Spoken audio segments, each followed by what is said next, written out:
Suit up, strap in, warm the tires, and leave on yellow. Time for the MitsuTimes podcast, presented by MitsuTimes.org, the home of the fastest Mitsubishi cars.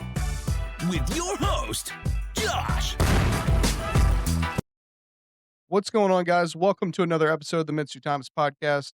My guests today are Angel and Mike. They are the driver and co-driver from Mad Cheshire Racing. How are you guys doing today? Doing pretty good. Good, Pretty good so far. How about you? I am great. I'm very excited. I feel like I've been in the trenches trying to get some more rally people to come on, and it's just it hasn't come to fruition. So I'm very thankful and very glad to have you on. Well, thank you for having us. It's been I've been waiting to do this, and let's talk some Mitsubishis. Yes, my favorite topic. Well, Mike and Angel, how did you guys come together, and what got you into the rally racing discipline to begin with? Well, so we're married. If that wasn't obvious. The long and short of it, if you will, is found the car, started rallycrossing, and that led to rally. The more longer story is I got my first DSM back in 2006. And what led to that was I was in tech school, and one of my buddies, Andy, he had an S13, and I thought that thing was pretty cool. And I'm like, man, this thing must be super fast. And he's like, no. You got to talk to Jay. His real name is Jesus or Jesus. And he's like, Jay picked up this Talon, and this thing will spank my S13 silly. I was just like, oh man. So I started looking into them, and I found one, I bought one, started doing the normal typical early teenage thing, modify it, make it faster, whatever. And eventually in 2010, through whatever, found out that racing on dirt was a real thing. And so we started doing rallycross in 2010. And at the time, we were actually using my Nissan Sentra, which was my first car. But then in 2012, we decided we wanted to move up to the all-wheel drive category and use my Talon. And so then we raced for 4 years. And in 2016, we did a really big trip, really big adventure. The SCCA announced that they were going to do national challenges. And so what those were there were an Eastern Challenge, a Western Challenge, a Central Challenge, and then the national championship on top of it. And the idea was to get the best racers in every region to race, and then instead of just having one giant national championship, it was kind of regional. And so we did all that, and we did more than that. We actually ended up doing about 18 rallycross events that year. Colorado, we're lucky here. We do anywhere from 8 to 10 events every year, but we went to Texas, we went to California, we went to Maryland, we went to Minnesota, Utah a couple times, we went out to Kansas. And at the last event of the year, and I should mention, this was from February to November. So January and December didn't even count. We put 16,000 miles in the truck and trailer that year, which was like impressive. But so our last event was a home event, and I actually got first place at that event, and it was the first time I ever did it.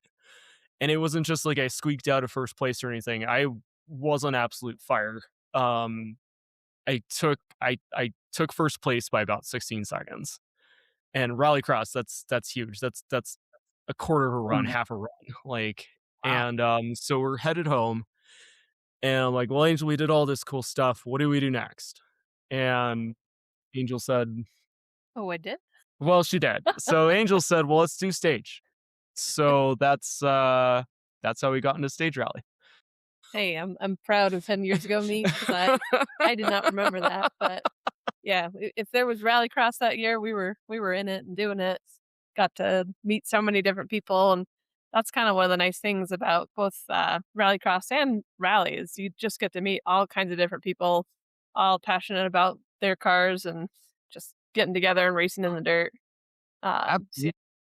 branching It, out it, into rally was a good next outside of step. it it seems like the rally enthusiast racers all are kind of tight knit. It's all I'm sure there's some you know quote unquote friendly rivalries in the background, but it seems like everyone's kind of one team.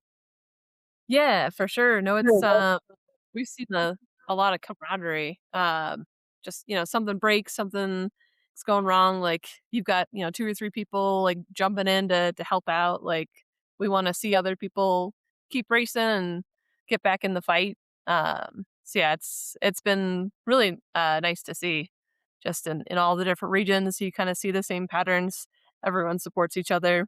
But yeah, there's some rivalry, and there's some people that are kind of on the outlier edge that maybe don't get along with as many people, but that's kind of few and far between. So Good. Good. Well, that brings us to the Galant VR4. How did we get from the DSM to the Galant VR4, and what drew us to this platform? Mostly the fact that, a DSM with a cage is really, really claustrophobic. There was actually, one of the older rallycrossers, I guess I shouldn't say older, he'd been rallycrossing longer than we had. He had a 1GB Talon, and he had put a cage in it intending to do rally with it, and, got to sit in it, and just sitting in it, it's just like I just felt so claustrophobic, like, oh my gosh, those bars are so close to my head. Oh my gosh, I'm gonna have to lean in. And as it sits in general in a DSM, you're already kind of offset to the center of the car. So once you add the cage, you're even more offset to the center of the car. And so it's just like, well, how can we keep the same platform that we really like? We've been racing this for 4 years. We're really proficient in it. I know everything about these cars because I had one for 10 years. The Galant VR4.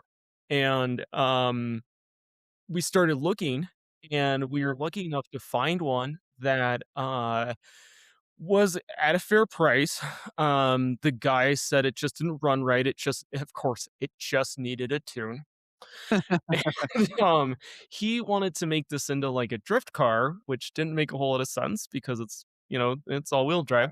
But okay. And we found it, bought it, put it on the trailer, brought it home, and then became the build. Okay. And I believe, Mike, at one point you were saying that the plan was to pick up another one, right? yeah, we've got a quite a collection now, but Oh, So okay. right now we have 4 Glon VR4 chassis in our possession. We have the rally car that we're going to talk about. We have the new build that we'll talk about later. We have my daily driver, which is kind of neat, which we might touch on the very end, and then we have another parts car. So we're a bit we've got a yeah, couple. we're not hurting for going VR4s, but We need a got a good thing. plural word for gallants, gallanti or something like that. Yeah, Ugh. Well, I think we've all in our head maybe seen some black and white pictures of the Galant VR4 doing some Asian rallies or maybe going up Pikes Peak. Uh, but it's kind of a forgotten hero. Do you feel like that you guys are keeping the legacy alive with still rallying this old legend? I think so. Just about every rally we go to, when we're at the Park Expose, which is usually before the start of the rally, maybe at the beginning of the day, people come up and say, "Is this a Galant VR4?" Like just that automatic nostalgia response. Like, I can't believe this is a Galant VR4. Um, Tons of people have kind of lost love for it. Like, oh man, it's great to see this out. Um, so that's been really fulfilling, like, hey, like we brought this out into the rally community again, and tons of people still, we get a great response.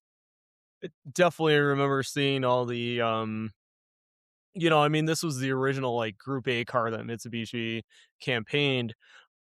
It's super fun to try and find the old technical documents where you see what they tried to homologate and at what level, and you see something from like they have a rear trailing arm, and it's super basic. It's 100% stock trailing arm, and then they have example C, and it's tubular and has like a blatant like I don't know, weird cast knuckle portion of it, and you're like, "Man, I wish I could get a hand on that." Um, there are still about 2 or 3 that are currently racing or in some sort of, intermediary of what they're doing. There's one, uh, that's being built right now that I know of, so it's you know, I feel like we're carrying it on, but there's also other people that are still trying to do the same thing we're trying to do, which is like really cool. So Good. So there's a couple people out there keeping the legacy alive still. absolutely, absolutely. Well, can you guys talk us through the build of the main character in this Gallant VR4 story? What's the what? How is it modified for the rally stage? Well, so about the only thing that's stock is about the shell. Um, the shell, the fenders, the corner, the rear lights, the roof, the front and rear glass. 50% of the dash, that's about all that's really stock. We still have the electrical wires. It's been slimmed down. The OEM harness is usually one of the best ways to go with any sort of race car build because it's designed to last, 200,000 miles without any issues. But we have relocated some of the harness. There's no harness going over the left rear, over the left front wheel anymore. For instance, we did move the fuse box to a different location.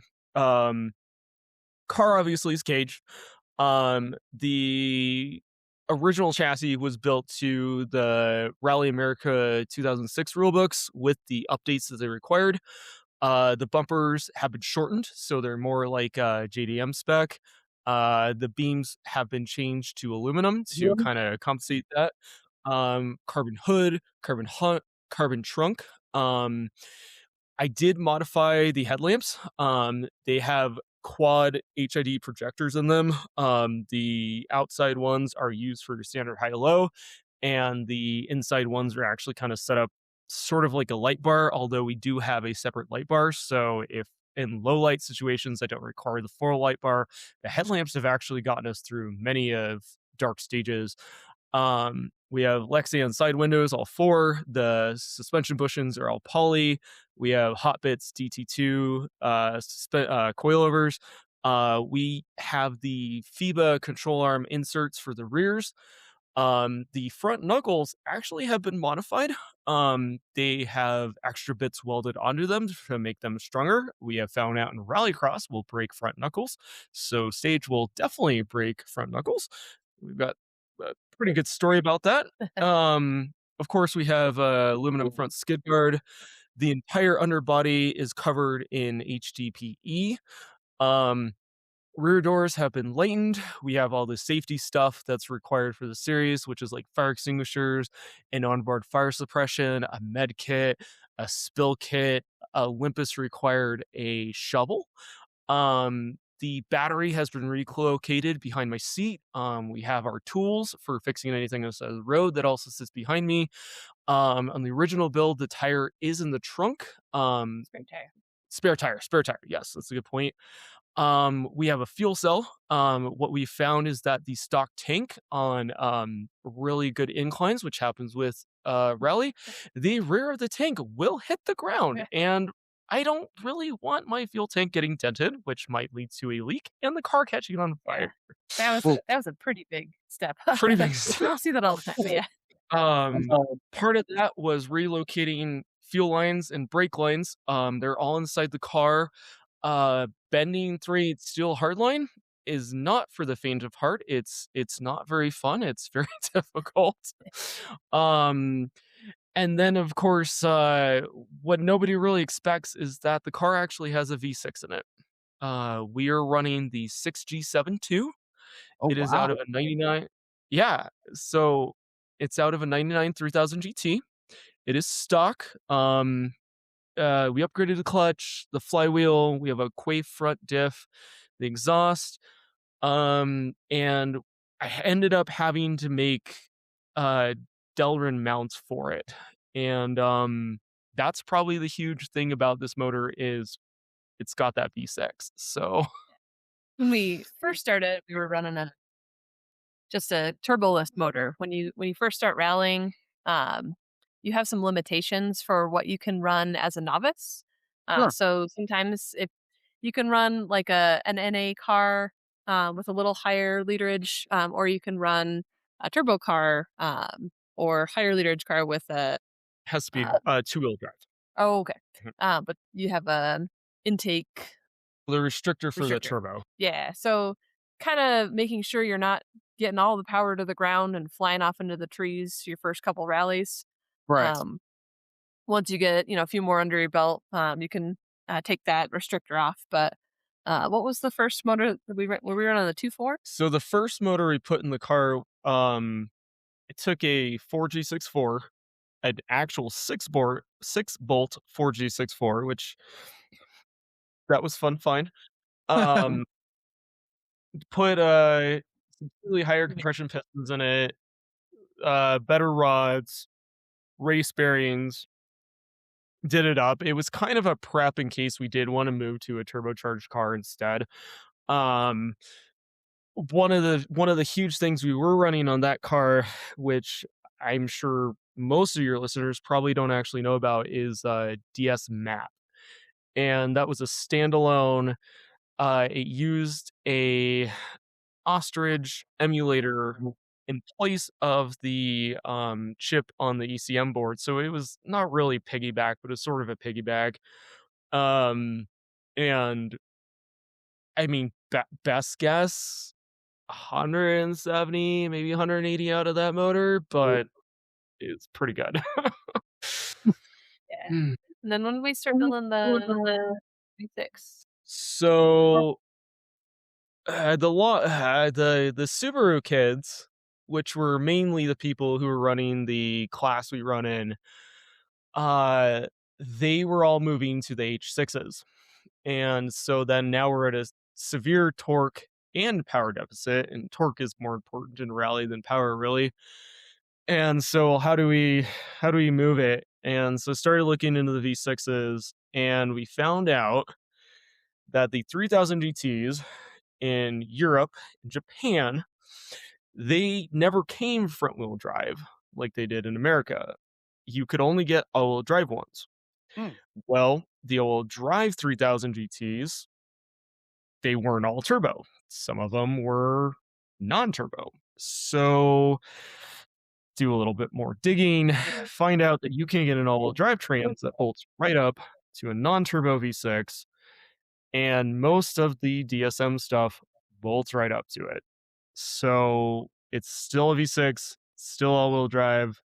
90% of it is still DSM drivetrain, which is super cool and That is super fun for spares. ESM drivetrain with a 3000 GT heart. Yeah, yeah, it's basically just 3000 GT heart, DSM drivetrain. Got a story about the axle later. So I was gonna say I think the only other thing that's different from a stock Galant VR4 is changing from the 4-bolt wheels to the 5-bolt oh, hubs. that is a good point too. Two points there. The Galant would have come with a 3-bolt rear end. It's got a 4-bolt rear end in it, and then the lugs have been changed from a 4-bolt or 4-lug to a 5-lug. So that gave us a little crossover with the Talon. All of our spares and stuff from that, we can just slap wheels back over, and I think the brakes too.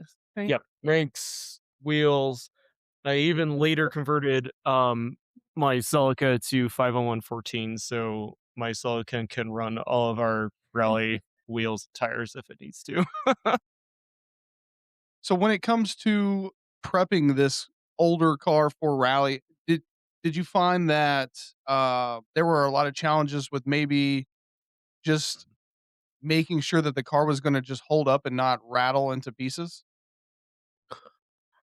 So the original chassis actually had 230,000 miles on it when we Holy bought cow. it. It's lived a life. It's lived a life. And the best I can tell, we were probably the third or fourth owner of it, which was impressive. I think the second owner held on to it for like 200,000 miles. Wow.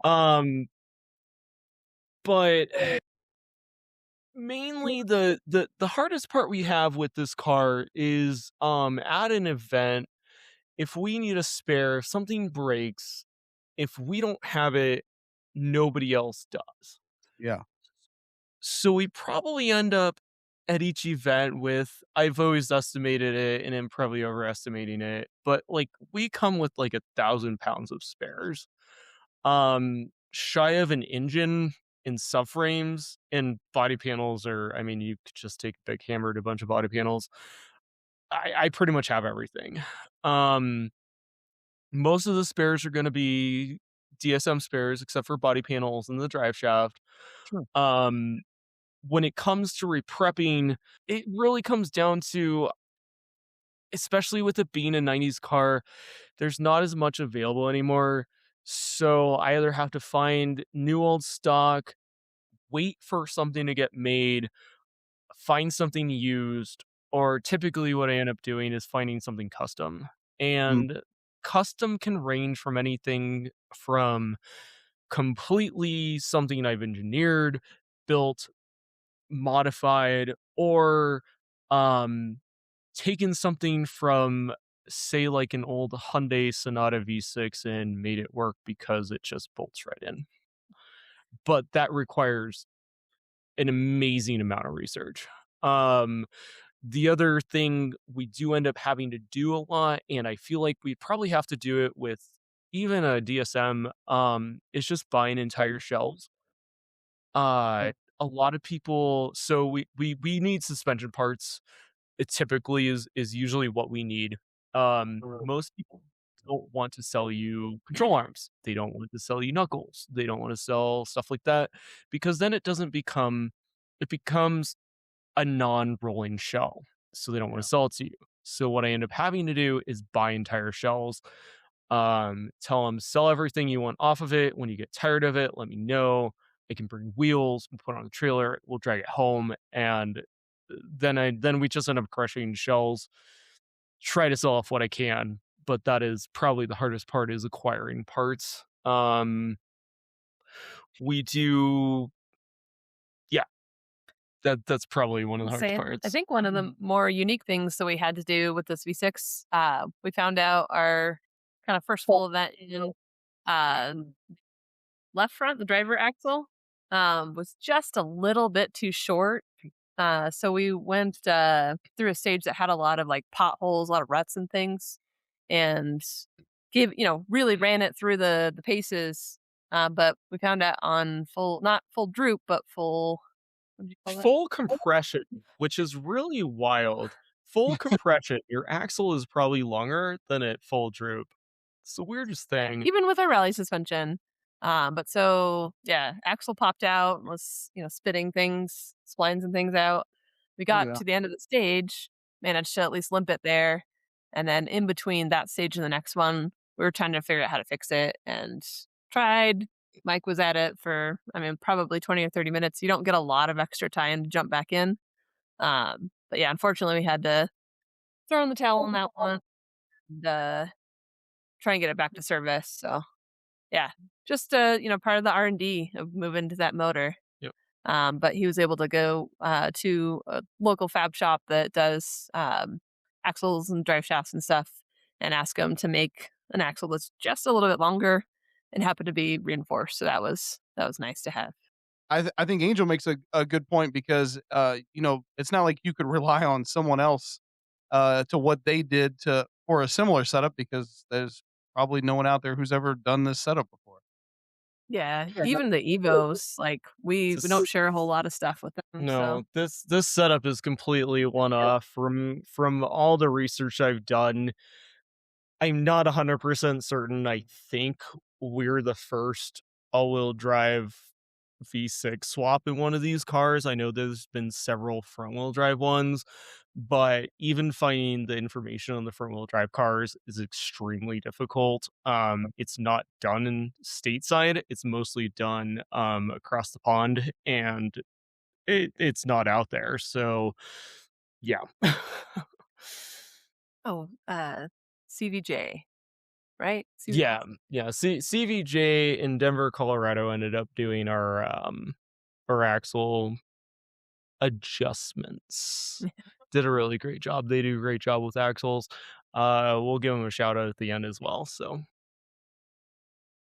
Well, for you guys, I would imagine that, obviously we talked about things kind of rattling apart, but in my mind, I'm also picturing like, the wiring inside this car is going on 40 years old. And like, how do you keep a car this age reliable when it comes to such an unforgiving discipline like rally racing? so most of it's reprep. Um we after every event we have a standard reprep. Bolts, fluids, hard parts, rubber. We have a semi list of things that we know are timed failures. Mhm. So ball joints, wheel bearings typically last about 3 or 4 events. The wheel bearings, it's front wheel bearings, rear wheel bearings, about 10 events. The brakes, pads specifically, 2 to 3 events. The front lower control arms will actually wear out the holes that the ball joints press into. Wow. Um, so anytime you're checking ball joints, is it just the actual axial play in the ball joint, or is it that ball joint holes wear out? We found out after about 18 events that the rear subframe is good for about 230,000 miles plus 18 events, and then some of those welds start to crack. Um, so we've got a list of things that we definitely check after each everything is checked after each event. Every third event, definitely hard check on this. Every fifth event, hard check on this. The main key is just fix it as it breaks. If we have something that doesn't fit as the schedule or what we're expecting, we note it, and we note as to when it was changed. So let's just say I changed this. Oh man, we'll just say control arm. Control arm's easy. If I change this control arm 3 events ago and now it's bent for some reason, and I don't recall running it into anything, which I mean, maybe I did. Maybe we check this next time, Mhm. or after the next fourth event. The other thing that's absolutely essential, as we found out, is a transmission cooler. Uh, we had a very, very, very, very, very built Jax transmission for the rallycross car a couple of years after start rallycrossing, that moved into the Gallant, which is a whole nother story. Um, it lasted about 3 events and it blew up. Um, Yeah. so with the next transmission, we added a cooler and it lasted about 15 events. We're on 12 events with the V6 transmission, which ideally you hope has less mileage on it. So we're expecting that might go sometime. Better start shopping. So yes, the V6 transmissions are very hard to find, but we have a backup plan if ever comes to fruition. So I do believe my friends at Revenge Racing keep those on hand. Oh, You might reach out to them. revenge racing. I'll send you the link after this. Okay. yeah, no, absolutely. I mean, real short, I guess. There's a guy down in Australia that took the gear set and he's building a better gear set with a wider third and fourth. We've had 2 third gear failures, which is where we're at now, and hoping not to have again. Um, Once he finally puts out this gear set, I don't think we're ever gonna have an issue again with the gears. But we'll see what happens. Yeah, rally really puts Mm. everything to the test, and each event's got kind of a different profile. The event that the transmission blew up at was 100 Acre Wood in Missouri, and that's kind of known for its really like it's got a lot of long straights. You're pushing for like um, quite a while, and then you have a turn come up out of nowhere. Oh, wow. Whereas we've got other events, the Olympus Rally we just ran, for example, very tight, technical, kind of twisting, elevation changes. So yeah, you get a little bit of everything with the different rally events you attend, and that pushes the car in different ways. Yeah, I guess I never thought about that. Uh, even though we think about the tracks being different, we don't think that, or at least I don't think, oh wow, this is making something that maybe doesn't usually break because the track's so much Yeah.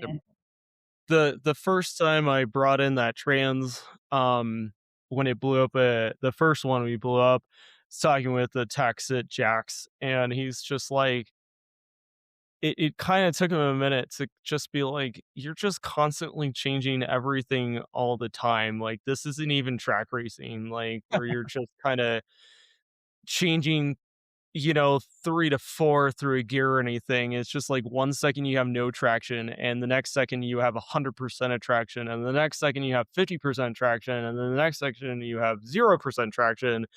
I can see why the trans is getting angry and wants to blow up. So Yeah. Yeah. I'll say, I think your point actually made me think of something that happened at Olympus this last weekend.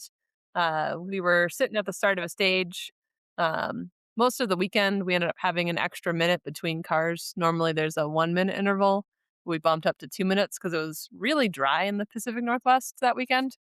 So there was a lot of dust. So we wanted to keep everything safe, put a little more space between cars. So we're sitting at the start of day 2. Um, and we're waiting, and we get to the start line, and the car starts overheating a little bit. There's smoke coming out from the engine. I'm getting ready to count down. Mike's saying, like, what should we do? Should we run it? Like, should we try and fix it? I'm like, let's just get into the stage. Once you get past the start line and out of the kind of control zone, you can check out the car. So he does, and it turns out our fan switch had failed.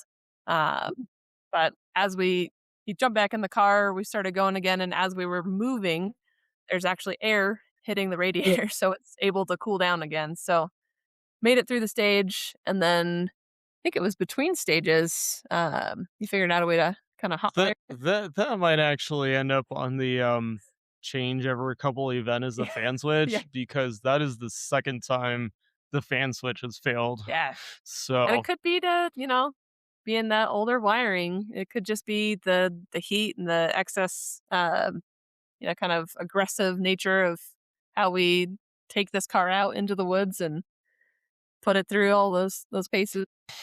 For sure. But yeah, it was just kind of like, oh, really? Like everything was working just fine until like right before we started. So yeah, that's some kind of a unique feature. Well, maybe not so much. I guess all kinds of racing things pop up, but like in the stage rally, you're kind of going through all the different motions mechanisms of like, you got to go between stages at like a normal speed, driving like you would on the street, um, following traffic laws. And then once you're in the stage, everything's closed off, so you can just go full bore. But if something goes wrong with the, mechanics of the car, like, am I going to worry about that the whole stage? Like, is it Mhm. going to make it? Sometimes you just roll the dice, and that's what we did. And thankfully, most of this Mitsubishi usually gets us through. It can take a good amount of abuse. Good. So But what about something I was just thinking about? I don't know the weight difference between the 67.2 and the 46 off the top of my head, but does the having the V6 cause the car to maybe understeer more so than it normally would? I've definitely had to drive the car a little bit differently with the V6 versus the 6.4. It's not so much the weight. I'm trying to remember the last time I remember weighed the car, and I believe with the 6.4 we got it down to it's 29 something. We'll call it like 2970. And then with the V6, it ended up being high 3000s. I don't remember precisely. So it wasn't, it was a significant enough change that you needed to uh kind of deal with the weight difference. But Mhm. the main thing that really made me have to drive it differently was actually the fact of the low end torque of the V6. Oh, The other part of it is that the V6, I mean, just screams. It redlines at 68, and it's still pulling. It's still pulling at 68, whereas the 6.4, against better judgment, I had revving to 7,200, and it was running out of steam by 6,500 RPM. Just get the little extra bit is why I raised the rev limiter on it. And it just requires you to just leave it in the gear a little bit longer. If you have to pull out of a corner, the 4-cylinder required you to drop a gear, whereas the V6 you could leave it into something higher if you had to. mhm. If you get into trouble, especially with an all-wheel drive car, the old Colin McRae saying was, "If in doubt, power out." And with the V6, that is absolutely 100% true. With the 4-cylinder, you had to drop a gear and then just mash the throttle and make it out. And so, with rally, with the varying road conditions and everything else, you have to be on top of, how do I get out of this if the car doesn't do what I want to do? And the V6 makes it exceptionally easier to get out.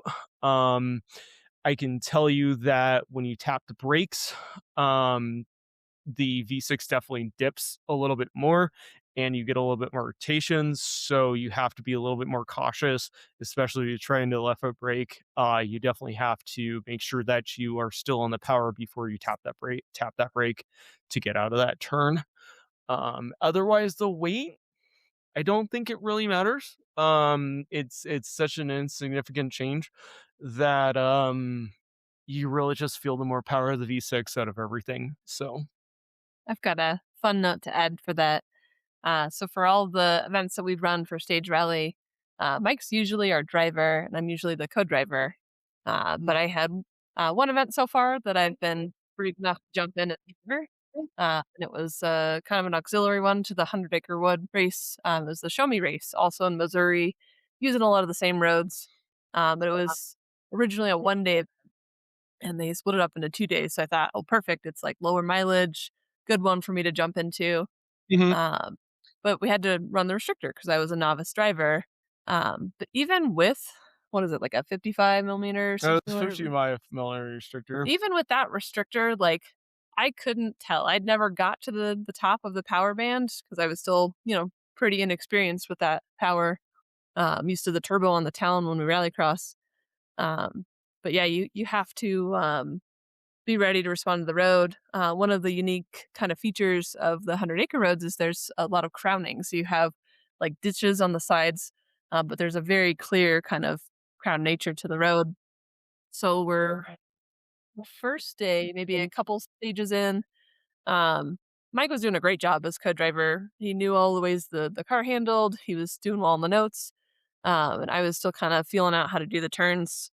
And I think we were going into it was like a right 3 or right It 4. was right 3 over crest. Yeah. So, right 3 is kind of like a square turn, like it might be a little rounded, but as we're approaching this turn, I'm getting a little bit on the outside, and I'm sliding towards the left side, which is the outside of the turn. And So as you go over a turn, the suspension unloads and it doesn't really turn as well.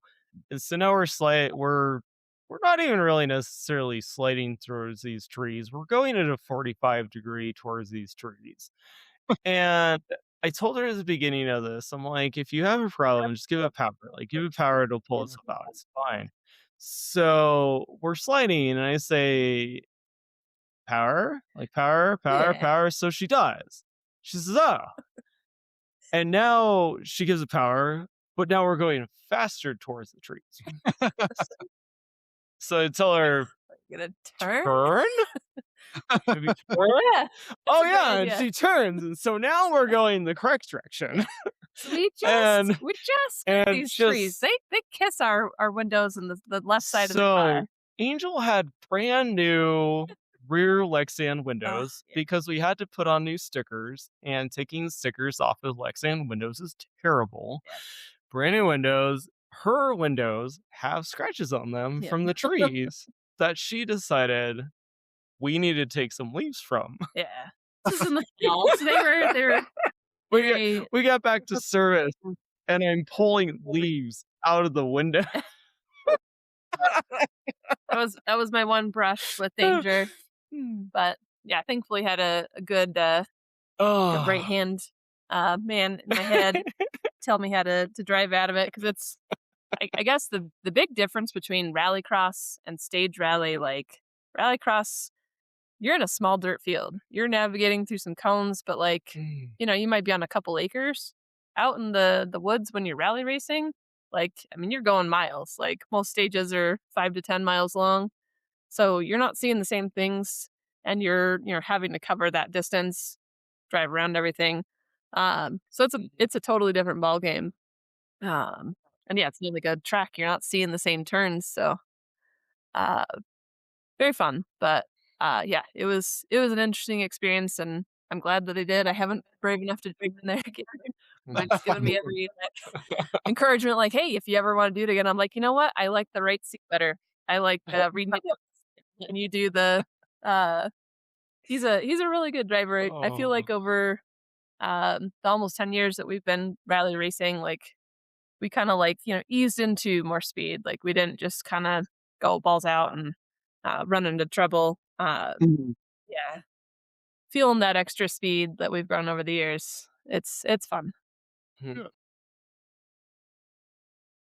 Well, we you guys talked a lot about different suspension parts having wearing out after so many events.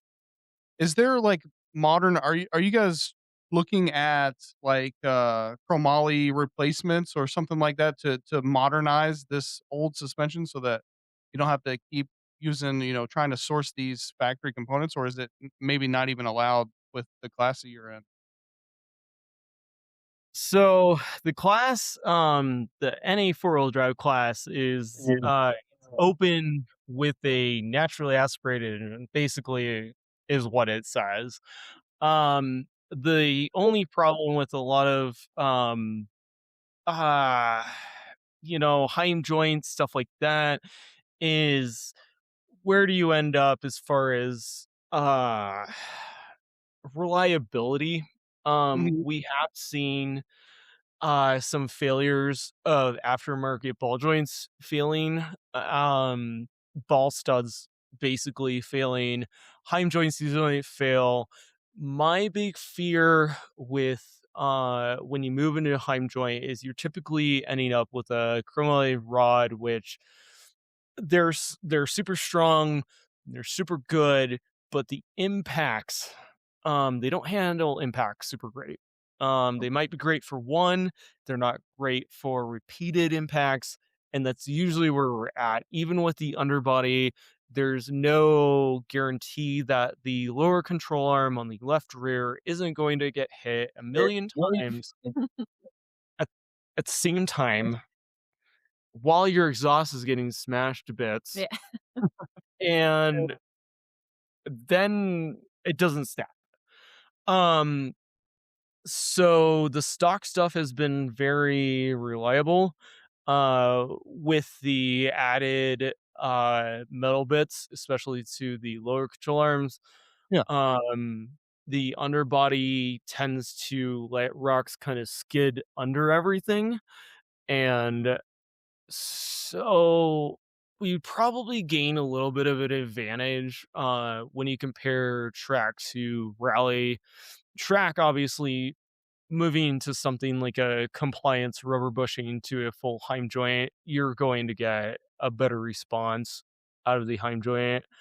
But in rally, that could be 50% or less because Oh, you're wow. still effectively sliding. You're not really gripping. And so it's not really worth necessarily the compliance advantage. It's more so the wear point. Yeah. And then when you consider what you have to do to put it in, what's going to last better. And if at the end of the day, there's a lot of Group A documents where Mitsubishi wasn't even changing the stock control arms other than adding some gussets. So Yeah. You do have a tubular front subframe, right? No. Oh, am I thinking of the cross? Oh, the north-south bars on the front cross-member system are tubular. It was initially to add some handling, but those really don't take a lot of impact. It became critical when we added the V6 because Run out we of room. needed the extra clearance. So it was just like a slight blessing in disguise. So that was cool. Just kind of worked out. Yep. So you guys talked about your first outing with the V6 swap. Well, I want to talk about the first outing period. How did that go, and what was it like behind the wheel of this car? So the first outing in the car actually started the week before. So there is the Colorado Hill Climb Association, and they do hill climbs in Colorado. And so we race up a couple different hill climb roads, and we figured it'd be a great test for the new car. And so we went out, and we went up Monarch Hill. Monarch Pass. Monarch Pass. And we, on our second run up, we got out, and I was just giving a once over in the car. And there's some oil leaking out of it. And well, it's not terrific. So I turned off the car, leak stopped. Cool. So on the Hill Climb Association, you go up to the top, you wait till everybody goes up, and then you all kind of parade down, and then you go back up, you parade down, go back up, parade down. So we paraded down with the car running, got to the bottom, realized it's leaking. It was from behind the timing cover. So briefly pulled the front timing cover, realized it's coming from the crank seal. I didn't have a crank seal with me. Okay. Let's just go back home. I know I have a crank seal at the house. Maybe that's all it needs. Maybe I just messed up the motor build. It'll be fine. So we had also It was only a couple hour drive. Right? Yeah, it was about 2 hours back to the house. So we drove back to the house, and as we're driving back to the house, I started thinking to myself, these crank seals don't really break. And I had already put about 1,000 miles in the car. So it was like, if the crank seal was going to break or, die for some reason, like, it should have already done it. So we get back to the house, and I just like jammed in a seal puller and like popped off the seal, and there was a bearing piece like just kind of chilling in the seal. And I'm like, oh no, this motor, there's something wrong with this motor. So take a minute to really reevaluate our situation. I need a motor, basically, is kind of where I'm at. So we had the Rallycross Talon that's just kind of chilling over there in the corner, not doing anything. So we pulled the engine out of the Glant. We pulled the engine out of the Talon. With help from Jesus. Yes, with help from Jesus. Yeah. Jay, yeah. Same Jay from earlier. We swapped over the turbo and non-turbo bits because the Glant was the non-turbo. Mhm. We put the motor back in the Glant with its 8-to-1 compression, and loaded up a map on DS Map that I thought would work. We ripped it around our housing complex and got a pretty good feel for it. We got back to the house, and Angel said, "You guys can't do that anymore. You got to shut off the car This right was, like, now." midnight. This was also at about 11 p.m. Oh, yeah. So we drove the car onto the trailer. I made a couple tweaks. We drove back out to Monarch. The next morning, we did the race day with 2 events or 2 races, two Yeah. stages, Normally I get 2 guess. runs. It's 2 like, runs. There we I go. can't remember how many miles it is, Um, but what did we do? I think we got 3rd place or something. maybe like 2nd or 3rd. We did pretty well. It was default. It was the 2 Yeah. greatest words There were only like 3 in the of us English in language class, but ever. I think we Was got 2nd. default. Yeah. So, No, it was a good kind of mm, turnaround, having like basically a pretty useless motor with bearings mhm. and seals breaking, and then popping the other one in and getting a good test run. Yeah. So we come back and we did a couple more things. And Wednesday morning, before Rally Colorado, which was literally our first rally, which was literally 6 days later, 6 days later before it started. And we're putting stickers on the car, we're getting the car on the trailer, and we drive up to Rangeley, Colorado, which is where it is this year. It is a national rally, so just want to Yeah. throw it out there. Finally bumping up from the regional. This is its 10th annual running now. It'll be a good year. So we get up there and do a recce reconnaissance. We do stage 1. We do stage 2. And at the end of stage 2, I happen to notice that the air fuel ratio is basically doing one of 2 things. I think it was a little later in the day, right? Was it the end of the first day or end of the second day? This is the end of the Middle. first leg. Okay. The throttle position sensor is either reading no throttle or 100% throttle. So it's either dumping no fuel or all the fuel. So we're cruising through one of the transits, and I'm watching, It's and idle surgeon. it's not very happy. And all of a sudden, the slight fuel smoke turns into white something is on fire smoke. Oh. And so I get out of the car and the bumper is on fire. So rally cars typically have their cat at the very back because it's a required emissions device, but they don't really do anything. We're not gonna lie, they don't really do anything. But the cat got hot enough that it caught our bumper on fire. So we got to use our fire extinguisher, our very first rally event.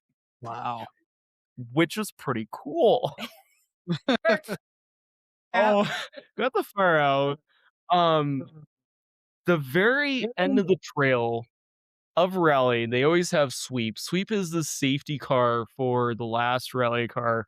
And I am under the car pulling off the muffler because the cat is attached to the muffler, strapped down the muffler to the spare tire in the back. And we go to the next stage. It's still acting like garbage. And it's just like, nope, we're just going to go back to service. So at service, we cut off the cat. I said, I don't care. We're already out of it anyways. Bolt the muffler back up and we finished the day. And unfortunately, we didn't get any points for the event. But the first event, we ran on an 8-to-1 naturally aspirated motor after having to use our fire extinguisher, hacking off our cat. And man, we had fun. And I think that was a hook, line, and sinker. Is that what they say? Yeah. Yeah, that was a really cool area. We'd spectated a couple other rallies, but Rangeley is just a beautiful area. It's got a lot of mesas. It's kind of like high mountain desert. So you have like kind of some steep ridges that you run along. There's a lot of drop offs, but you also get to see the big, beautiful blue sky most days. So just a lot of the pictures and memories we have from there over Yeah. the years. It's real pretty. Uh, yeah, that was I think July of 2017. We jumped Mhm. into I think we were gonna do our next event the next month actually. Yeah. Uh, Mm. Wait. so yeah, we were hooked right away, as Mike said. So I know nowadays, at least from just what I can see on TV, it seems like the very short wheelbase cars, like the Veloster, the GR Corolla, uh, even the G4 Mirage. I feel like I've seen some of those on TV as going through the rally stage. Do you feel like the kind of the dimensions, the longer wheelbase in those super compact cars of the Galant is an advantage when it comes to these rally courses? So back in the 80s, we'll call it early 90s even, one of the issues that Mazda had with their 323 GTX was actually that it was too short for high speed. It was actually even a problem with the Audi S2. It just became twitchy at high speeds. Um I don't really know about the high speeds. The speeds have been brought down significantly, Mhm. where the top speed of even something like a Subaru open class car or even a WC1 car probably is about limited to, call it 120, 130 miles per hour. Um, but the suspension, the tire comps, and that sort of things have gotten so much better where like the higher speeds are a little bit more manageable than they might have been even if you go back to like the Group B days, um, where we really was just like how crazy your driver was. What I will tell you is that something like an RC2 car is definitely going to have a better turning capacity than the Galant will.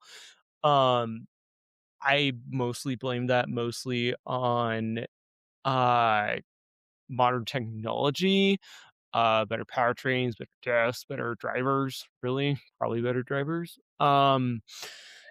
But I can absolutely tell you that driving the Talon versus the Galant in Rallycross, I will hit way more cones with the Galant than I will with the Talon, and the Talon does have a shorter wheelbase. The Talon is also slightly narrower than a Galant, not by much, but you could blame that on just the fact that I know the Talon much better than I do the Galant. Um, I think that I have a pretty sweet pendulum turn, and I've got several pictures of it. So, Laugh. the right and left ones are pretty good, but maybe I could do the threes and the fours a little better. I'm, But I'm the laughing a little bit. Sometimes it's like really over accentuated and we like bog the car down a little bit. I'm like, all right, could have been a little better executed maybe next time. I usually let him know a little bit. we definitely have more of a disadvantage over the more advanced cars versus just the wheelbase. I don't think the wheelbase is as much as of a disadvantage as the fact that we're just fighting with more advanced cars. And that makes sense, really, when you explain it like that.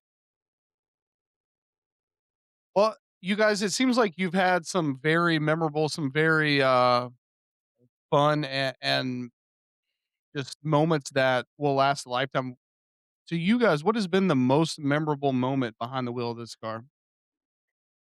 So Mike was telling me earlier he couldn't think of anything, but I think one of my favorite moments in the car We were at a Minnesota rally called the Ojibwe Forest Rally, and it was one of the first times that we were at an event that had like a pretty big jump. And they put on this stage called Crossroads, and it's just got a really big crest. It kind of drops. They put up a Red Bull arch. It was really cool. The problem with this jump is like little ways after that jump intersection, you're kind of going into a little bit of a right turn. So you have to, note it properly and be ready for it. But I remember laughing so hard. We were in the air, like I'm probably 3 or 4 feet off the ground. I've got some good pictures. We're laughing like crazy. And then you land and you're like, oh, shoot, we got to like get back into it. I think between that and then one other really good jump at 100 Acre Wood. It's called the Cattle Guard jump. Or always jump, I guess. It's always jump. Yeah, so it's private farmer lets us use his land. And yeah, same kind of thing. We're laughing like crazy, and you're like working through all those emotions of like just like pure adrenaline and joy. But you got a job to do to keep driving. So eventually there's going to be some kind of tight turn or something down the road. I think our biggest send actually, when we were talking about parts failing that we didn't expect, one of the trailing arms ripped when we did like a 70-foot jump. We full send over the cattle guard jump, like just full send, and the shock mount on the right rear failed, and we land and we're like just going, and then we just hear this. Well, because the mount failed, and now the right rear drive shaft flange is just digging into the right rear shock. And we just kept going. Yeah. It actually, people give Mitsubishis a hard time, but the Mitsubishi got us all the way back to service. It was like a 30 or 40-minute drive. Like, legitimately, I'll tell you this, the transit roads between the stages in Missouri are no joke. The speed limits there, like 10 or 15 miles more than what you would expect maybe in, Denver or other suburban areas. It's rural, right? But like you have to move on those transits. So like for it to get us all the way there, Mike's checking out the car before we're checking into the time control head service. Like, oh shit. What is that? Like, oh crap, I gotta fix this. So we had a 45-minute service, and I think we were a couple minutes late. Yeah.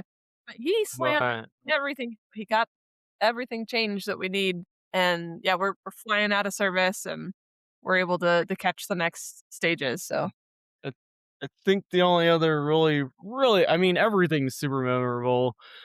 We did have another Ojibwe funniness. We apparently a 12-gallon fuel cell actually means you only have 11 usable gallons, which we had never experienced before. And so we ran out of fuel back to service on one of the transits, and I talked to the guys behind us. I'm just like, so if we run out of fuel, like, and I'm on the side of the road, like, can you just like give us a tow back? I'll have my tow rope. And he did. So he pulled over, hooked on my tow rope. We started going, and it was this 1980s BMW something. I don't know. It was like a 3 Series or something. And Levi Johnson, man, what a guy. What a great guy. And every time, it was just so funny. So we'd go first gear, 1, he'd shift, and then 2, 1, shifted to 3. And every time he shifted, the whole rear end of his car would shake as it was trying to grab traction. And so I'd just be behind him, and I could hear his car. And every time the RPMs would drop, the whole car would just shake, just shimmy to the side as the rear tires were struggling for traction. And I'm sure it was just because, like, there's so much torque in that car, and the car probably weighed 500 pounds less than my car, and it was just like, it was just the funniest thing ever. And then I think the only other thing Oh, we'll catch them later. Never mind. So yeah, those are probably the most Jumping memorable is ones. super fun. Jumping is great. I guess I have one other quick one to sneak in. So LSPR, Lake Superior Performance Rally, usually held somewhere between Marquette and Houghton, somewhere in that territory. So they have, I can't remember the name of the stage up there, but there's one jump that's kind of almost accidental. It's a really big crest and the road just drops down. So you can send it, and we did. But I think there were I think one of the pictures, there's like car parks kind of in the middle of the road. I think the second time around, one of the other teams, it was an older 80s Audi, or 90s, they jumped and something in one of their electrical connectors like unplugged. They were disabled. Oh, they lost like their main ignition relay literally jumped out of the fuse block. Oh my but God. not enough to like be visually like I'm a problem, just out of the terminal. So we among other teams that are behind this car, like you get up to this crest and you're like, okay, let's go ahead and jump. And you're starting to come down and you see someone like on the outside of this kind of sharper turn, like waving their hands to slow us down, like watch out, like, and we see the other car kind of on the outside of this hard left turn. They couldn't run up this crest. It was too steep and there was too much stuff in the ditches. So they couldn't run up to, like, normally you would put like a triangle or have someone kind of flagging people down if something's wrong, but couldn't see that. So that was at least a fortunate, like, nothing happened, but like, wow, that was a surprise to see someone right there after jumping. Yeah. So, Got to put the air brakes on. Yeah, Yeah. basically, right? Let's put up the fins. Oh. This episode of the MitsuTimes podcast is brought to you by Kenny Klein of Just a Tune. He offers both dyno and street remote tuning, track support, remote diagnostics, repair services, and parts sales. He has over 20 years experience with the DSM building, tuning, and racing. Find all that in one person plus the knowledge he brings to the table makes him a one-stop shop for all your DSM needs. I trust Kenny with my FP Black 2G GSX, and he has made everything a breeze. His level of experience is truly worth the price of a tune. He can be reached at Facebook or email, kenny@justatune.net. Well, we've had a lot of stories of unexpected breakdowns. I don't even know. Maybe we should skip this question, but is there any more stories that you want to talk about of, it almost feels like sometimes you're having to rebuild the whole car in service just to get back out there. I think there's probably just two quick stories. The first event we had fired, the trans died. The alternator at Wyoming, that was our second event. Actually. The trans died it was a Saturday, Sunday event. Sunday it died. We put in the replacement alternator at service. We went back out. The replacement alternator died before the transit back for the end of Sunday. The last stage, actually. Yeah, before the last stage of the day. So that was cool. We did the last stage of the day and 50 miles of transit on just batteries. So don't buy a lightwait battery. It's overrated. Yeah, that was an interesting before when we first swapped the V6, the axle came out. I had to file down the intermediate shaft splines to get it back on. With the first V6 swap, the axle came off. We put some met tape onto the inner cup and got it back. And I guess the worst thing was when the trans failed. Not really memorable. But we were like a mile from that famous cattle guard jump, and that was a bummer. It was going to be our first year running it in the direction that you get the big jump, and yeah, we were just about there. So we had really good cell phone reception there, surprisingly. Sure. So we got in touch with our crew guy. He actually took our truck and trailer over the jump backwards, so he got to experience it more than we did. Yeah, we've had some times.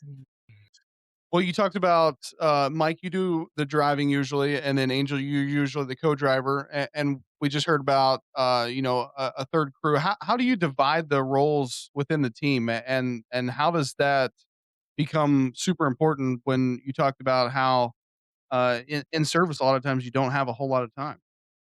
Yeah, so oftentimes we go out to events and we don't have an extra crew person, so Mike becomes the We mechanic. we basically what they call it Superman rally events. I usually end up doing driving and all the crew work. So we roll into service. One thing I have discovered the last couple of events is that so you have to check in on your minute, which usually means when you roll into service, we have about 5 or 6 minutes before you have to check in, which means I can't do anything other than maybe look at the car and then we check in and then we go to a service spot. I will literally change out of my race suit into a Onesie. onesie and roll into the check-in, the MTC, and I've gotten such weird looks. It's so funny.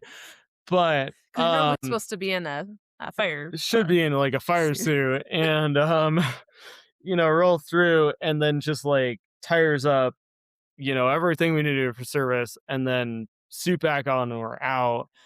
And Angel always does the co-driving stuff. Yeah, so ahead of the event, So I'm looking at co-driving stuff before the event is important. yeah, you have to kinda look at all the maps, plan out your recce route, Mhm. check in to make sure all our schedules are right so we can get all our recce passes in. I do all the lodging and other planning so, we know where we're headed. So yeah, I'm the navigator for many aspects. Hmm. Um, The one time Angel did drive, she still did basically everything pre-event. And then during the event, I assumed all co-driver activities, which she already had pre-planned. Basically, all Angel had to do was drive and eat food, and then I still had a service car, but it was okay. Still So, checking tire like, pressures it's and okay. doing all that. When we have service crew, I do try to do them whatever they need to do, whether it's tech, scrutineering, etc. I have zero issue hopping in and helping. Some of the at the last Olympics rally, I did end up doing some of the lighter work just so my crew guys could actually do the heavy work. Not that we had a bunch of heavy work, but Yeah, more hands makes less work, so yeah. that helps. Well, we've had a handful of rally drivers on here, rally teams, and they talk about how the language between the driver and the co-driver as the event's going on, it's almost like a whole nother language. So I want to talk about how important the communication is between the driver and the co-driver during these events. Oh, yeah, super, super important. Mike and I have done a little over 25 events, so we've had some good experience together. Um, whether it's just reading notes from the pre-prepared gembas, or writing our own notes. We've actually probably been doing that for at least 15 events. So yeah, getting that language down. Mike's got a pretty good vision of what he wants to see, and when we're doing a recce, he's telling me I'm writing it down. I think about the most challenging thing is the cadence, making sure that I'm reading at a pace that he can hear, making sure I'm not reading too many notes. Mike can he can usually store maybe like 4 to 6 notes ahead, so he's got a pretty good memory for that, and physically driving through all the challenging conditions Mm. of the road. But sometimes I'm off, and so then it's kind of just a matter of like Michael say, okay, well, what's next? What do you have something with mileage written down? Like, let's get back on track. So he'll kind of start reading corners to me, different things he sees, so that we can kind of realign, and I can start reading the notes again. And yeah, I The think he can usually tell when I'm the not confident in the notes. the importance is that you just understand who you're with. It doesn't even start with actually at the stages. It actually started with reconnaissance when you're actually doing two paths and someone is Angel was reading it back to me, and she, when you're doing these fast-paced events and you're reading at a pace at 60, 70 miles an hour, and then you're recce at 30 miles per hour, like you tend to just get ahead. You hit the 200 and you're just doing nothing but going straight, and it stinks because you're not reading notes, you're just doing 200, and then you have to like pick it back up because it's left, right, left, right, left, right, left, right, whatever. And again, it's the same thing. It's just like constantly getting the notes correct and holding on to it. And when we actually get out into the stages, and Reggie's a little different. We do video. If we have issues, we make a mark, we run through the video and we make sure the notes that are correct, but then we run through the stages. And if Angel does get off pace, or I get off pace, I get confused, etc., she gets confused, etc., it's just, where do you find is a critical point? And so if she's feeding me things too quick, I can always just say, hey, this is the right 3 that's coming up, this is left 3 that's coming up, and bam, Like- right back on time. Yeah. And so really the important thing is just, how do you figure out where you're at? How do you figure out getting back onto it? And that I guess in kind of a real critical pinch, like if I usually highlight really kind of dangerous spots if we have cautions or like a really tight turn. So if I'm like really lost and I can't use his kind of guidance to get back on track, I start looking for those sharp turns, or there's a bridge coming up, something like that. That usually this gives us something to look out for. He can drive what he sees till we get there. Yeah, it's kind of, things will happen. Sometimes we're on the notes for the whole stage. Other times, there's a couple stages, in our driving history where I just can't get it right. But that kind of seat time together, working on that. Yeah, just those little practices of helping each other get back on track really help. Sure. Well, I mean, to me, that sounds like a lot of pressure, right? I mean, you're kind of having to look not even out the window, but at your notes, and making sure that the car is still, you're filling it out through the seat of your pants, and doing all this at the same time. How do you handle the pressure of all the things happening together, and God forbid there's a torrential downpour or it's dark, something like that? Yeah. Stuff just hits the fan. Like things can get really, if we're just not in it, like maybe we just need to yell a little bit. Mhm. there have definitely been points where it gets something with the wheel, and it's just I don't know what this is, but keep reading, because it's just like, it's loud, it's annoying, it's rotational, and then you end up with your third gear shutting itself. But Yeah, the same. the confidence from driver of just like, I don't know what this is. Angel will keep reading. Yeah. If And he's ready to keep so moving, then I gotta do my side of the car, the job too. So it's a toss back and forth. If I can let her know that everything's fine, she'll keep reading. If she gets off and I can let her know where she's at, then she'll keep reading. And so it's just a toss back and forth of who knows where we're at, who doesn't know where we're at, and how do we get back on top. Yeah. Or if There's definitely like some points where someone gets off, someone doesn't get off, something gets dumb. Maybe we made a really bad recce note and neither of us realized it, which does Yeah. happen. It happens occasionally. It's not great. Hopefully it's the beginning. Yeah. But it's just getting back on track. It's always getting back on track. Yeah. How can you get back on track? Because at the end of the day, it doesn't matter who is right, who is wrong. How can we keep going forward? Yeah. Kind of being able to handle those one-off errors too. Like even if I'm saying something like a right 5 tightens 3 and maybe my gear's left, And, that happens. Or Like, maybe she called right. yeah. So Mike's prepping for a left turn at the stage at a Ojibwe forest rally, and there's people on the outside of that turn and some tape. And he manages to stop the car. We get it kind of resituated and get back going again. There's some really great pictures of this. Yeah.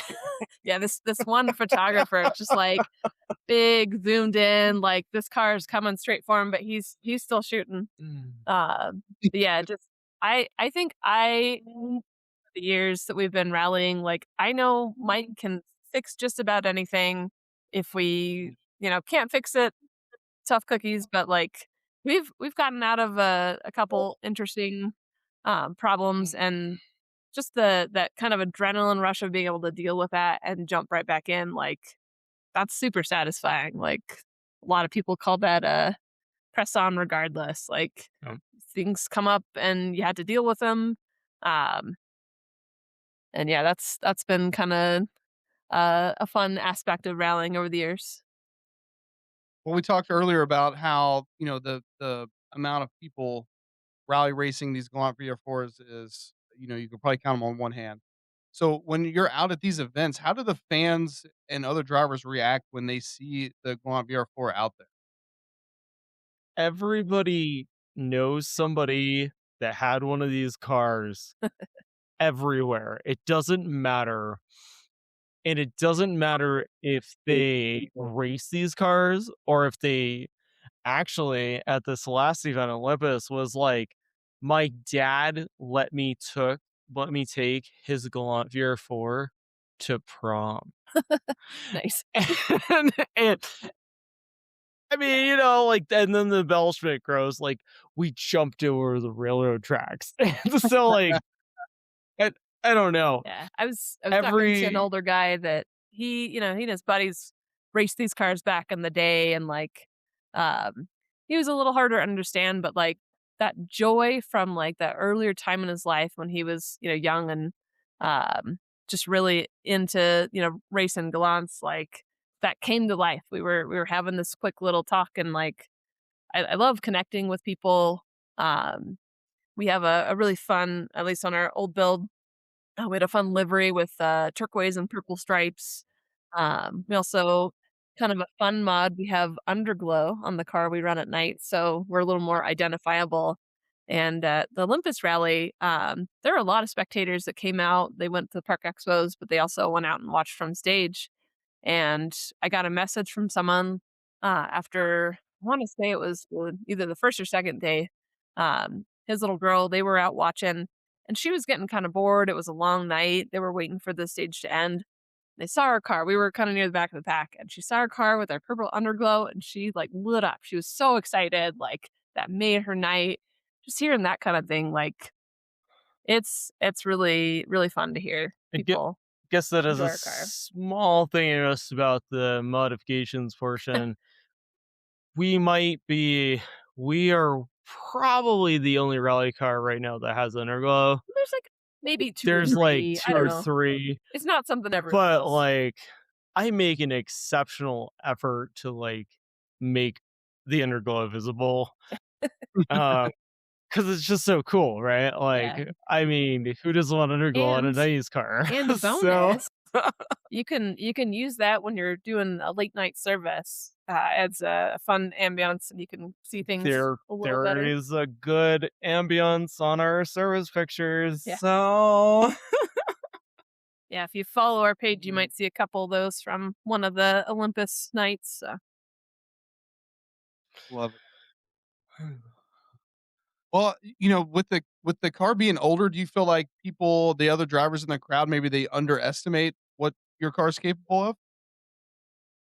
I feel like the car is definitely capable probably of somebody who could drive it better than I can.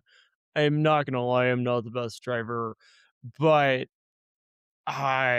it's always fun to get into back and forth with somebody that you're just trading times with. Yeah, we're pretty.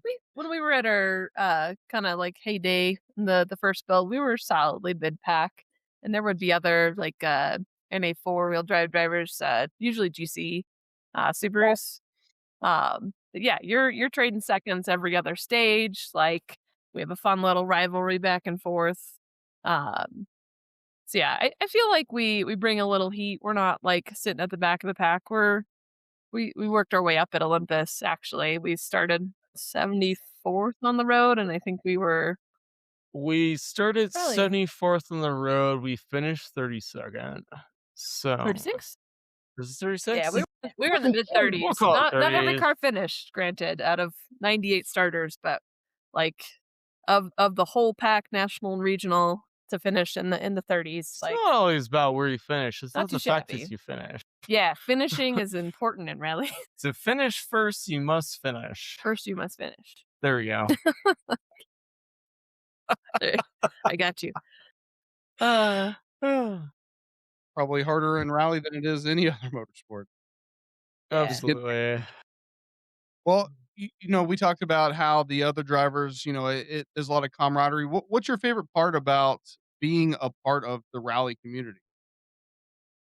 Man, like I said, traveling to all these other states, all these other rallies all over the US, getting to meet different people. We're all of a really similar mindset. And I think one of the things that I've kind of held near and dear to my heart the last couple of years is really trying to help other people that are just getting started. Like if there's a couple tips I can give another co-driver or another team, like, hey, try this with your notes, or like if you get really lost, like look for those critical corners, like make sure you're not missing something and crashing out, but like it's going to get stressful. There's going to be a lot to read. Like what can I give back to other people?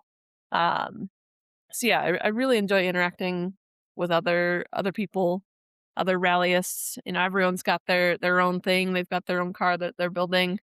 Mhm. Just sharing the joy of rallying together. Like, man, that stage was really fun. Like, holy cow, that was a long stage. Like, those kind of interactions are fun too. I think the best part about the community, I mean, besides the people that we just rally with in general, which probably has the same answer I do, is the volunteers. We can't do rally without volunteers, and I love talking to volunteers. We get to speak to a lot of spectators that come out to Park Expose, and I love talking with people like Park Expose because again, it's the same thing. Everybody knows everybody that had anybody that their grandma had a GVR4 apparently.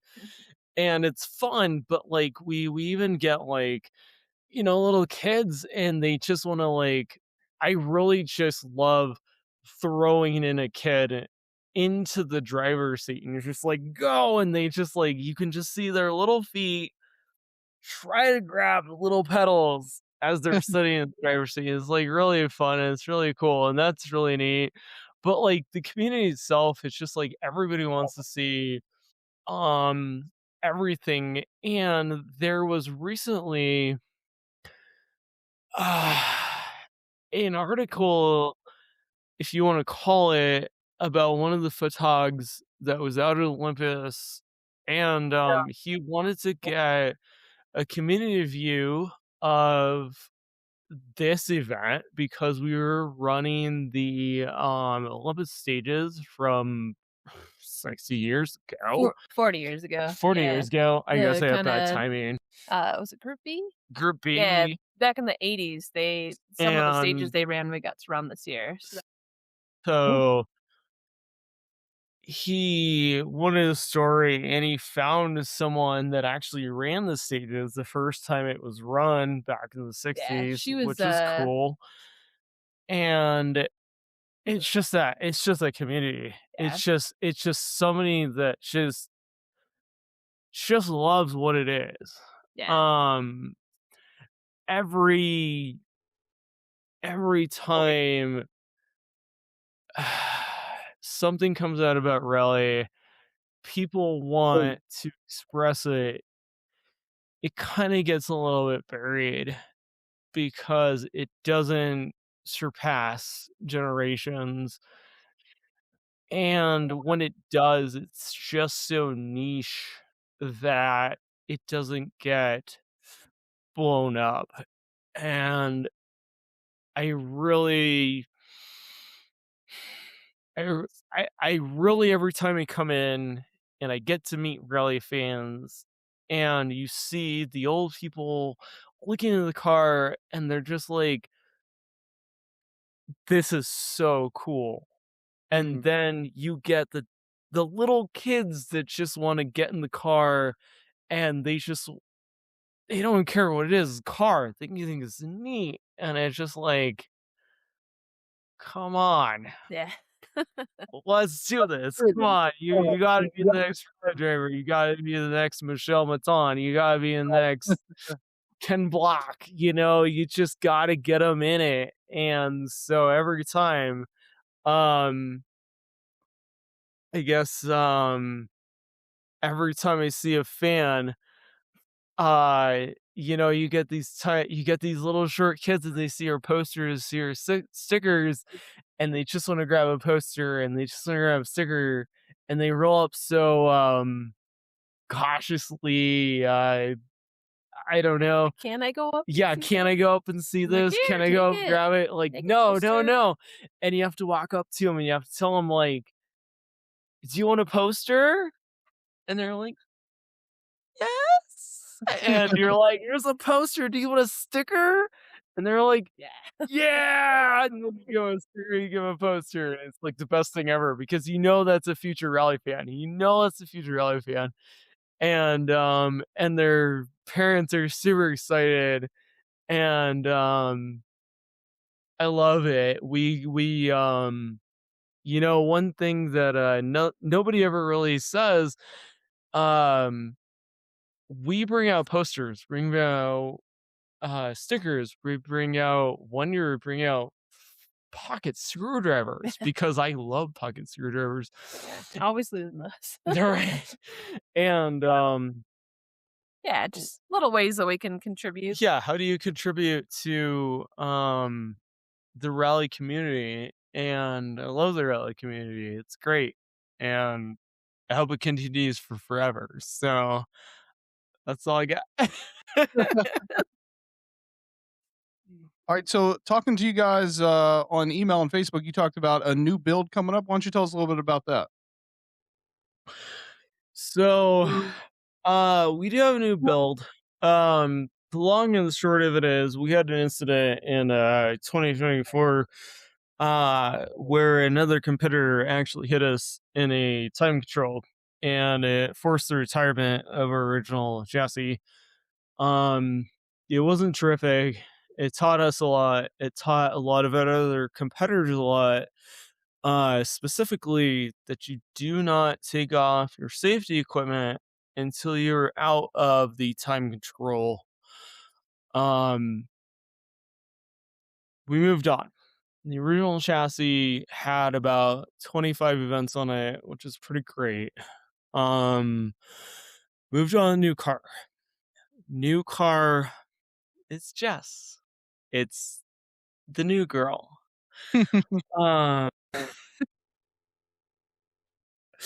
So I picked this up north. Someone's trying to do a kind of rebuild on this car. Lost interest in it. It sat in the garage for years and years and years, and I ended up picking it up. Basically everything out of the original build moved in the Jess. Except for the trunk. The rear bumper is still on it, not the rear lights. From this build, though, it is a brand new build from Adam Brock, 9 Ohio. It is a 253 Appendage J build. It is the best of the best. I would have to look up the exact cage number, but I believe it is 113. It is fantastic, and I love it. We have upgraded the fuel cell from 12 to 16, so hopefully Levi does not have to, drag us back to service after run out of fuel. everything is moved over. I had to redo the little bit of the front because some of the things have been changed, but this is the next build. I'm really hoping it'll last us forever. We did LSPR as its first event. I'm going to go ahead and run through the ridiculousness that was LSPR.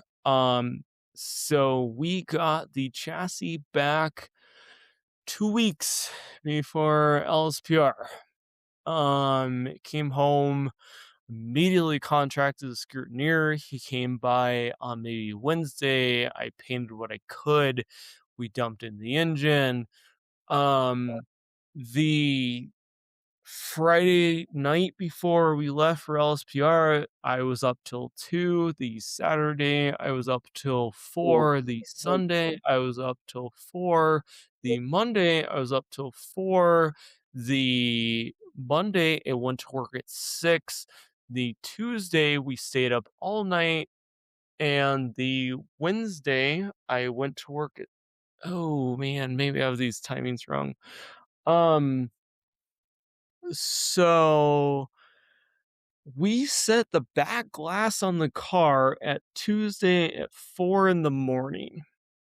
And that was because I realized I have to drive this car in like 2 hours. And it got a shakedown drive to work. I aligned it.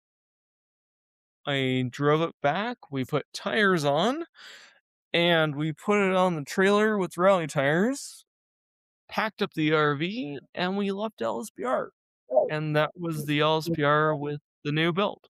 Yeah, that was a tough couple days. We did fantastic. This goes back to rally prep and rally notes, mostly rally notes. I realized about stage 2, I made a bad call, and our R5s were actually R4s, which made the whole note system terrible. Just a little questionable. That's just on me. But the best thing ever was the finish of LSPR. That was in downtown Marquette. I will absolutely never forget this at all. We know the organizers, we know everybody there, and nobody said anything. And we finished, and we turned onto the main street, and it was just a stage, and people left Full people. and right, full people just clapping, just clapping, cheering, clapping, and music and playing. music. I don't even know how to describe it other than just absolutely amazing. We just rolled in, and like it took everything just to not have it was just elation more than anything else to just not have tears streaming down from my cheeks. Just like, how do you finish a rally? And this is how you finish it. It's a really special way to finish. And the 2 guys that are the chairs for the rally, Steve Gingras and Eric Carlson, they have rallied their whole lives, and they've been putting in a lot of kind of volunteer hours by helping organize the rally. The last couple of years, they've been trying to, make little tweaks and changes. What could we do that'd be more fun for people? What would be, fun for spectators? So they've tried to throw on some better spectator stages. But yeah, that finish party in downtown Marquette, like we're on kind of like a main street. If you want to have racers be excited about a finish, this is how you do it. Yeah. This was the most fantastic finish I've ever had. We rolled up, and Steve even leaned into the window, and he said, if you have rally lights, turn them on. Just flip them on. honk, rev, get through, and it was the most incredible thing Yeah. ever. We And so were just finish LSPR, especially after that whole week, was just so amazing. Yeah. So cool. Yeah. We were coming, I think, just at sunset. So some of the pictures are kind of neat too. Just capturing that last color in the horizon with the car in the foreground. So Getting that golden hour in. yeah. Yeah, it was great. Um Mm. yeah, that was a good first test for the new build too. Think about the only thing that we didn't do going out was put some of that HDP, that underbody protection under our control arms. So they suffered a little bit. There's a lot of LSPR can be kind of a rough rally. So there was definitely a stage that was like an old riverbed that we were kind of channeling through some ruts that were very lined with decent sized rocks. So yeah, it still survived. So, but yeah, just not the best feeling to drive through. Like, oh, this one's gonna hurt a little bit. Yeah. Well, with the new build done and already heading in the right direction, what are the team's goals for 2026 going into 2027? I think just kind of getting back into more rallies. Olympus was a bucket list rally that we've wanted to do for a long time. It didn't always work with our schedules, and this year they ran a 3-day event with I don't know, probably 200. 60 or 80 extra miles, 200 total miles over those 3 days. So it was a worthwhile endeavor to drive up all the way up to Washington from Colorado. But yeah, I think we might try some other rallies, maybe ones that we haven't done before. We've kind of, besides Colorado, we've kind of stuck a little more in the Midwest. So we've done events in Missouri, Minnesota, up in Michigan. We did Ohio a couple times, obviously the Colorado event. We've helped out at a couple Southwestern rallies volunteering. But yeah, we haven't really hit the East Coast as much, so we might try and get an event or two or there. And Canada has rallies. They've got a couple different events on different coasts. So yeah, we might try those different flavors of racing. The Canada Rally, CRC. I forget what that C stands for. Corporation. They put on some pretty good events. So yeah, just getting to explore a little more, I think would be fun. And yeah, seeing little ways we can improve the car. Right now, we're running carbon fiber hood, and we had a carbon fiber trunk on the old build. So I think getting that kind of fixed up and put on the new car, shed a little bit of weight. We're not going to get anywhere near the lowest in our class, but any weight you can save helps the car move faster. So Yep. What about if we have this new build, we kind of get to start over with a blank canvas. If we had an unlimited budget and we're doing this build, how different does this car look than the last one? Visually, probably the same. I think we'd like to get a sweet little wrap on it. ooh, suspension, some Regers, Suspension, maybe some really, really Regers, maybe some push suspension. RCRs, MCRs. I think that's about it. I don't know that I really want to ruin the every time you change something away from stock that's like engine and drivetrain related, like now you've introduced another variable, even if it's not like, well, you have a potential failure, you have a potential, maybe you just have a potential how do you fix this?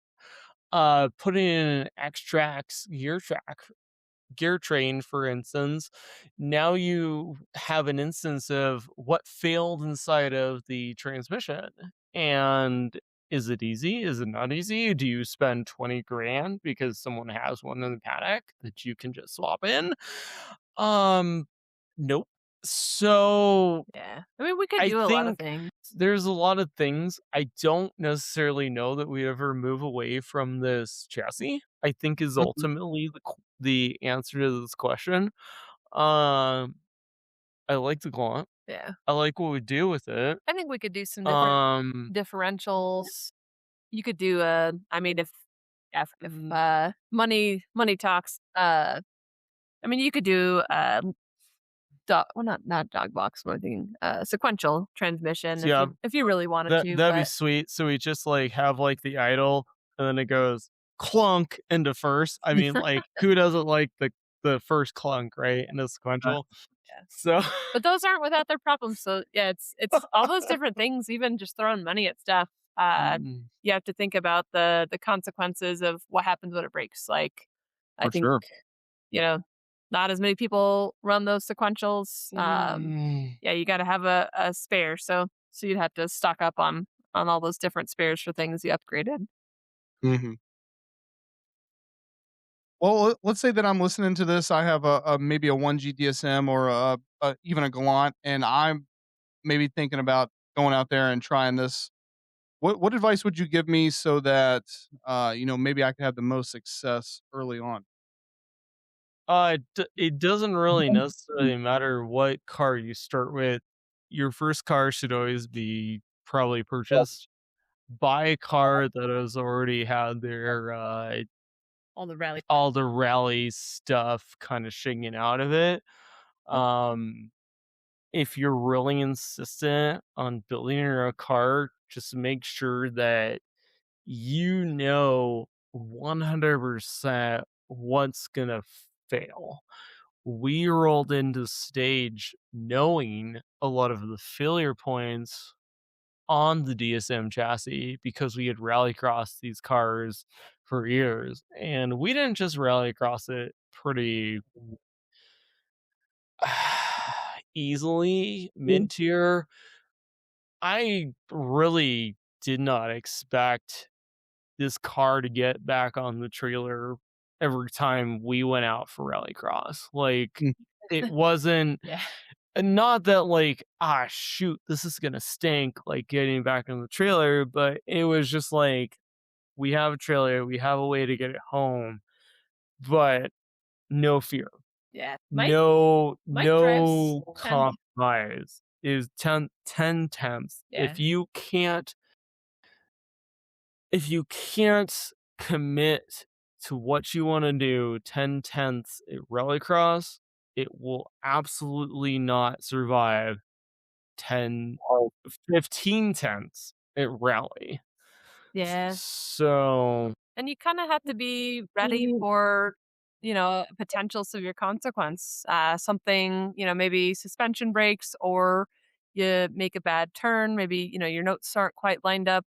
Um, you might have to be ready to walk away from the car. So if you're not ready to put the money into either buying a new car or the building a car, like the that's old adage was, if you can't afford to write it off, you can't afford to rally. yeah, And it's not a scourging take, because it doesn't mean you can't spend 8 grand, have fun for 2 years, crash the car, and then you can't rebuild it. But you just got to understand, spending that $8,000 for the car and then spending 20 grand to race it, and now you have nothing. It's just, yeah, you can never expect to just put everything in it and walk away with something. Rallying is something that you have to have a full commitment to, and it's hard for most people, and I get it and I understand it, but yeah. And you can always kind of take your time. There's a lot of people on different online communities, whether it's Facebook or there's Discord community for North American Rally. You can get a lot of tips and tricks from people too. Um, yeah, don't go like full bore all in. Um, take your time getting used to the sport. Source out your spares. Make sure you've got all that ready so that I think there was a guy racing the Oh, it was a different chassis, something Ford that was a little bit rare, and he didn't have like an axle or something or control arm. Like that puts you up for the whole rally because you don't have your spare ready to swap in at service. So yeah, just little things you have to kind of think about at the time. Um, all the different things that go into prepping the chassis and then seeing yourself through the race. Okay. Well, Mike and Angel, where can people find and follow you guys on social media and see some more of what you guys are doing with these go on? Yeah, so we are on Facebook and Instagram as Mad Cheshire Racing. Um, I usually post during the events, maybe kind of a pre or post event. I'm hoping to get some more pictures from Olympus up, but yeah, you can kind of check our progress there. Um, yeah, I can't say I've been real good about our YouTube videos, so that might be something also to work on in the future. Getting some in stage and there's a lot of photographers that come out to shoot photos and video. So I've got plenty of content, but just haven't put the time into editing and getting that out there. But yeah, I think I am shortly planning to put out a forum post on the DSM Tuners page about my most recent build. I'm stubbing a 6G72 twin turbo into a GVR4. So that will be on the tuners page probably by this weekend. yeah, Pretty But sweet. it's his daily um driver now. that will also link to our early pages, but that's completely unrelated to what we're talking about today. So Yeah. It's that one's a unique build. I feel like kind of just the essence of Mike. He's a mechanic by trade, but he's always cooking up something. He's a builder by nature, likes kind of doing different things and kind of not necessarily sticking with the norm. So he's always kind of testing the waters, and this would be kind of fun to do. And months later, we've got the product coming out and he's doing some of the kind of that R&D on that swap. So yeah, it's fun. Very, Mike's a very busy guy. very creative, sounds like. Yeah, exactly. Well, guys, at the end, I always give people a chance to give a thanks or a shout out to anybody who's helped get the car where it is, anybody who's helped them get where they are. Is there anybody that you guys want to give a thanks or a shout out to? Yeah. So for this newer build, we want to give a shout out to Adam Brock at 9 Adam is a machine. He also has a really high attention to detail and puts a lot of love and knowledge into his cages. What's our cage number? I think it's 119. I could Yeah, be wrong. he's built over 120 cages now. A lot of people in the American Rally Association run his cages in their cars. Okay. He's done a great job. Yeah, CVJ axles we mentioned before. They've built some custom pieces for us. Uh, hot bit suspension. And there's a guy up in Canada named Peter that he's been helpful making sure we have all the parts we need. Evo course wheels. We've been running them for I think probably most of our rally run. Okay. Evo course wheels they hold up really well. Pirelli tires, great tire. Yeah, we can thrash on those all day. Lightworks Industries Global, Lightworks Global. Oh, So our headlights and our auxiliary pod, Mike's got all those kind of retrofitted into the housings and in the kind of grill space. Those help us see real great at night. Um, and then Rally Build. So they're an American-based company. They've changed ownership in the last couple of years, and they're doing lots of great things. Most recently, they've been kind of just trying to engage the community more. They brought out for I think a few events now mhm. tire trucks so they can change tires on the fly at rallies. But they're just always trying to help push people in, give them all the resources they need, all the rally prep stuff. Yeah. And then Sports Optical. Oh, yeah. They're Denver-based glasses place. Yeah. You want safety glasses, you want gun specs, you want Regular regular glasses, quirky glasses, you want glasses. sports Yeah, glasses. check They can out do everything you want. Um, Brett Hunter at Sports Optical and his sons run an operation at a just north of central Denver. And yeah, it's amazing. Brett's also a rallycross racer and a rally racer. So being able to support someone local and have great vision. I've got some great sunglasses and glasses that I wear in the rally car. then RM Auto Sports, Rocky Mountain Auto Sports. That's where we get all our Pirelli tires from. There's been great. Brent is amazing. He's done some great things for me. Wine Country Motorsports. Wine They're Country Motorsport. also based out of Arapahoe, I think is it's near Denver. Yeah, so all of our kind of safety gear, we've gotten our race suits, our Huns, our helmets. I think we got our fire suppression. We get our fire bottle service there. Wine Country has a ton of stuff. So, and you can order online. Yeah, they're a great rally prep shop, and they do other forms of racing. A lot of the people that work there go out and hit the track actually for some of the different tarmac racing. So, And then of course, cats. oh yeah, our cats. Support your local animal shelter.